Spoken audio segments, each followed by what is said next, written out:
Cyber crime का ऐसा धंधा बन गई है दिल्ली। स्कूलों में बम फट रहे हैं, स्कूलों के किनारे बम फट रहे हैं, रोज स्कूलों में धमकियां आ रही हैं बम की। सर सोच के देखिए, हमारे भी बच्चे हैं। उस माँ से पूछो जिसका बच्चा स्कूल गया है, उस भाई बहन से पूछो जिसका, उस पत्नी से पूछो जिसका पति अभी फ्लाइट पकड़ने के लिए गया है। 10% दिल्ली के परिवार अपराध के शिकार हो रहे हैं और ये लोग यहाँ ढोल बजा रहे हैं, G20 में कुछ नहीं हुआ, G20 में कुछ नहीं हुआ। लोग रो रहे हैं, लोग डर रहे हैं। अरे अगर तुम इतने अच्छे हो तो पूरे हर दिन को G20 का दिन बना दो ना। ये विदेशी मेहमान आए थे, वही तुम्हारे चाचा जी लगते हैं। दिल्ली की जनता कुछ नहीं रखती है, उसके लिए भी तो कुछ करो। आप कह रहे हो अपराध तो कोई विषय नहीं है। क्यों विषय नहीं है? हम तो दिल्ली के लोगों के बारे में कह रहे हैं कि आज अमित शाह जी की वजह से दिल्ली का एक आम नागरिक 24 घंटे डर के साए में जी रहा है। और ये हम तो आम आदमी पार्टी के विधायक लोग हैं, कह सकते हैं कि पॉलिटिकल है, होगा जी पॉलिटिकल। ये NCRB, national crime record bureau, वो तो भारत सरकार की संस्था है। एनसीआरबी का डेटा कह रहा है कि दिल्ली में हर 20,000 परिवार पर 1832 परिवारों में अपराध की घटनाएं हो, 1832 परिवार अपराध के शिकार हो रहे हैं। हर 20,000 परिवारों में से 1832 परिवार अपराध के शिकार हो रहे हैं। मतलब लगभग 10% दिल्ली के परिवार अपराध के शिकार हो रहे हैं और ये लोग यहाँ ढोल बजा रहे हैं, G20 में कुछ नहीं हुआ, G20 में कुछ नहीं हुआ। अरे लोग रो रहे हैं, लोग डर रहे हैं और आप ढोल बजा रहे हो G20 में हमने कुछ नहीं होने दिया। अरे अगर तुम इतने अच्छे हो तो पूरे हर दिन को G20 का दिन बना दो ना। दिल्ली के लोग भी तो G20 से ज्यादा इंपॉर्टेंट है। और ये जो हर 20,000 परिवारों पर लगभग 2,000 अपराध हो रहे हैं, ये तो मर्डर, रेप, धमकियां, गोलीबारी, इसकी बात कर रहा हूं मैं। इसमें अभी साइबर क्राइम का तो जिक्र नहीं आया एनसीआरबी के डेटा में। अगर आप दिल्ली में सामान्य लोगों से भी बात कर लो, किसी गली में, लोग बताएंगे भाई मेरे फोन पे फोन आया, मैसेज आया, मेरा फोन हैक कर लिया, मेरे फोन में 500 नंबर थे, मेरे फोन में 1000 नंबर थे, सबको मैसेज भेज दिया, मैं बड़ी मुसीबत में हूं, 20,000 रुपए ट्रांसफर कर दो, 50,000 रुपए ट्रांसफर कर दो।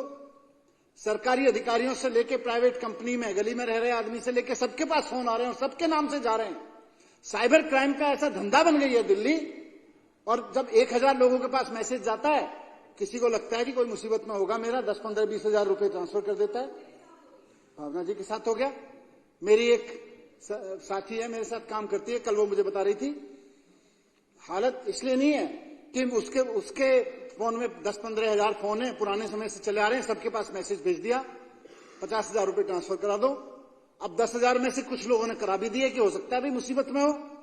वो बेचारी गई साइबर सेल, वहां उसको कल ही गई थी, वहां बोला गया अब ऐसा है मंडे आना। अब मंडे भी कोई मिलेगा कि नहीं मिलेगा उसको पता नहीं। तो ये तो हालत कर रखी है इन्होंने दिल्ली वालों की। और ये ढोल बजा रहे हैं जी G20 में हमने कुछ नहीं होने दिया था, G20 में कुछ नहीं होने दिया था। तो G20 वाला ढोल रोज दिल्ली की जनता के लिए क्यों नहीं बजाते हो? ये विदेशी मेहमान आए थे, वही तुम्हारे चाचा जी लगते हैं। दिल्ली की जनता कुछ नहीं रखती है, उसके लिए भी तो कुछ करो। ये अच्छी बात है कि विदेशी मेहमान आए और आपने अपराध नहीं होने दिए। इसका मतलब दिल्ली की जनता के ऊपर अपराध आप करवा रहे हो, आप स्वीकार कर रहे हो इस बात को। क्यों हो रहे हैं दिल्ली की जनता के ऊपर अपराध? अगर आप G20 के समय रोक सकते हो तो आज क्यों नहीं रुक रहा?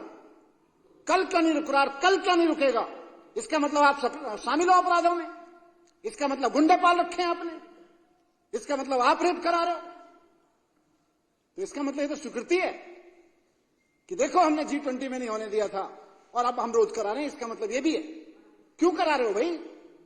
दिल्ली के लोगों से इतनी नफरत, दिल्ली के लोगों से इतनी हेट आपको कि उनको अपराध की राजधानी में रखोगे आप खुद सोचो तो सही, आप क्या बोल रहे हो? अध्यक्ष महोदय, महिलाओं के खिलाफ एनसीआरबी का डेटा है, ये मेरा नहीं है, कोई पॉलिटिकल पार्टी का डेटा नहीं है, इन्हीं की भारत सरकार का डेटा है। महिलाओं के खिलाफ अपराध के 14,158 मामले दर्ज किए गए, जो देश के 19 महानगरों में सबसे ज्यादा हैं। इनमें से 1204 बलात्कार के मामले शामिल हैं, यानी कि प्रतिदिन कम से कम 3 बलात्कार हो रहे हैं दिल्ली में, और ये तो रिपोर्ट हो रहे हैं। और जो मैंने 20,000 परिवारों पे 1832 का डेटा बताया, आप ये भी देख लीजिए कि एनसीआरबी कह रही है कि हर 20,000 परिवारों में से 1832 परिवार किसी ना किसी अपराध का शिकार हो रहे हैं। यही एनसीआरबी बता रही है कि पूरे देश में यह एवरेज 422 का है। पूरे देश में हर 20,000 परिवारों पे 422 अपराध हो रहे हैं, लेकिन दिल्ली में हर 20,000 परिवारों पे 1832 परिवार अपराध का शिकार हो रहे हैं। क्या कर रहे हो भाई? दिल्ली की जनता ने एक ही तो जिम्मेदारी दी है कि पुलिस को ठीक से संभालो, पुलिस को लेके चलो साथ में। केजरीवाल जी को दिल्ली की जनता ने जिम्मेदारी दी, स्कूल ठीक कर दो, करके दिखा दिए। अस्पताल ठीक कर दो, करके दिखा दिए। बिजली 24 घंटे कर दो, करके दिखा दी। बिजली के बिल 0 कर दो, महंगी नहीं होनी चाहिए बिजली, बिजली फ्री में देके दिखा दी। पब्लिक ट्रांसपोर्ट महंगा नहीं होना चाहिए, पब्लिक ट्रांसपोर्ट फ्री करके दिखा दिया महिलाओं के लिए। आपको एक जिम्मेदारी दी दिल्ली की जनता ने, साहब दिल्ली पुलिस से हमें सुरक्षित करके दिखा दो। आप तो कह रहे हो हम तो नहीं करके दिखाएंगे, हम तो केवल G20 में कराएंगे। अब क्या दिल्ली अगले 20 साल बाद G20 का इंतजार करे ठीक सुरक्षित होने के लिए? दिल्ली अब अगले 20 साल का इंतजार नहीं करेगी। दिल्ली आपको ठिकाने लगाएगी, दिल्ली आपको हवा में उड़ाएगी। अध्यक्ष महोदय, बच्चों के खिलाफ अपराध के मामले भी चिंताजनक हैं। 2022 में दिल्ली के बच्चों के खिलाफ 7,400 मामले दर्ज किए गए, 7,400। और चारों तरफ, हर तरफ विजेंद्र गुप्ता जी बैठे हैं। मुझे पूरी उम्मीद है कि जब आप इनको बोलने का मौका देंगे तो वो सिर्फ भारतीय जनता पार्टी के एक नेता की तरह नहीं, रोहिणी विधानसभा के एमएलए के रूप में भी बताएंगे कि उनकी विधानसभा में 2 बम की घटनाएं हुई हैं। क्या किया इन्होंने? जाके गृह मंत्री अमित शाह जी के सामने धरना देना चाहिए था इनको कि आपकी सारी की सारी एजेंसीज फेल हो गई। मेरी विधानसभा में लोग डरे हुए हैं, इनकी विधानसभा में लोग डरे हुए हैं, इस बात को लेकर रोहिणी के लोग डरे हुए हैं। मैं दिल्ली का शिक्षा मंत्री रहा हूं, मुझको पता है स्कूलों में बम फट रहे हैं, स्कूलों के किनारे बम फट रहे हैं, रोज स्कूलों में धमकियां आ रही हैं बम की। सर सोच के देखिए, हमारे भी बच्चे हैं, क्या बीतती होगी उन मां बाप पे जब उनको पता चलता है कि फलाने स्कूल में बम की धमकी आ गई, हार्ट अटैक नहीं हो गया, यही बहुत बड़ी बात है घर में बैठी मां को या ड्यूटी पे गए हुए पिता को। ये कह रहे हैं पॉलिटिसाइज मत करो, पॉलिटिकल मत बोलो। क्यों नहीं बोले? दिल्ली के एक एक मां बाप का दुख है कि वो उनका बच्चा जिन स्कूलों में पढ़ने जा रहा है वहां पे खबरें आ रही हैं, बम की धमकियां मिल रही हैं। आज फ्लाइट में बम की धमकी आ जाती है, सारे एयरपोर्ट पे हालत खराब हो जाती है। जिन जिन के लोग फ्लाइट में चल रहे हैं, फ्लाइट में गए हैं किसी फ्लाइट को, उनसे पूछ के देखो क्या हालत बीतती है उनपे।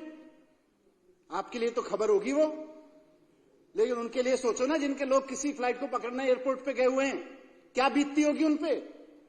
आप कह रहे हो अपराध तो कोई विषय नहीं है। क्यों विषय नहीं है? उस मां से पूछो जिसका बच्चा स्कूल गया है, उस भाई बहन से पूछो, उस पत्नी से पूछो जिसका पति अभी फ्लाइट पकड़ने के लिए गया है।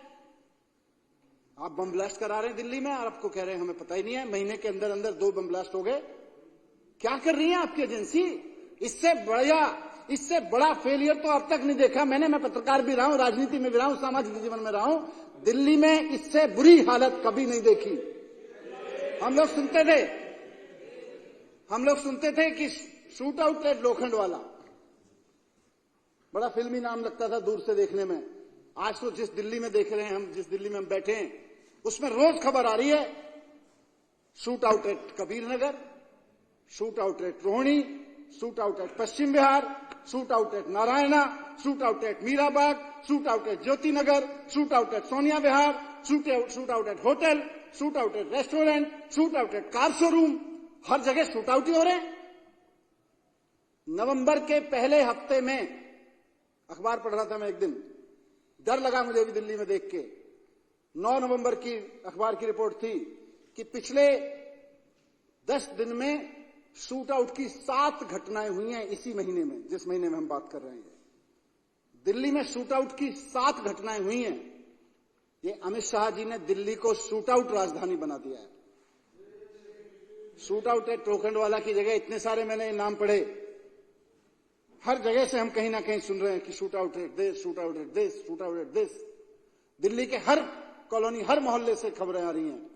झुग्गियों से लेके बड़ी बड़ी कॉलोनियों तक, सामान्य रेस्टोरेंट चलाने वाले से कार के शोरूम चलाने वाले तक, कोई सुरक्षित नहीं महसूस कर रहा। सबको डर लग रहा है कि पता नहीं आने वाला फोन वसूली का ना हो, पता नहीं सामने जो मोटरसाइकिल रुक रही है गोली ना चला जाए इस पर से कोई उतर के। इस दहशत में आज दिल्ली के आम व्यापारी को जीना पड़ रहा है, दिल्ली के आम आदमी को जीना पड़ रहा है। कौन सी लॉ एंड ऑर्डर की बात कर रहे हो? कौन सी लॉ एंड ऑर्डर को ठीक किया है आपने? 10 साल हो गए आपको, तीसरा टर्म मिला है आपको। कुछ तो शर्म करो, कुछ तो लाज रखो कि आप देश की राजधानी को चला रहे हो। तो अध्यक्ष महोदय, मैं बस यही कहना चाहूंगा इस मौके पे कि ये अपराध का मुद्दा, दिल्ली में बढ़ते हुए अपराध का मुद्दा केवल एक राजनीतिक बहस का मुद्दा नहीं है, दिल्ली के आम आदमी की जिंदगी से जुड़ा हुआ मुद्दा है। हर उस मां का मुद्दा है जिसके बच्चे स्कूल पढ़ने जा रहे हैं, हर उस परिवार का मुद्दा है जिसका कोई व्यक्ति कहीं मार्केट में गया हुआ है, दुकान चला रहा है, किसी तरह का व्यापार कर रहा है।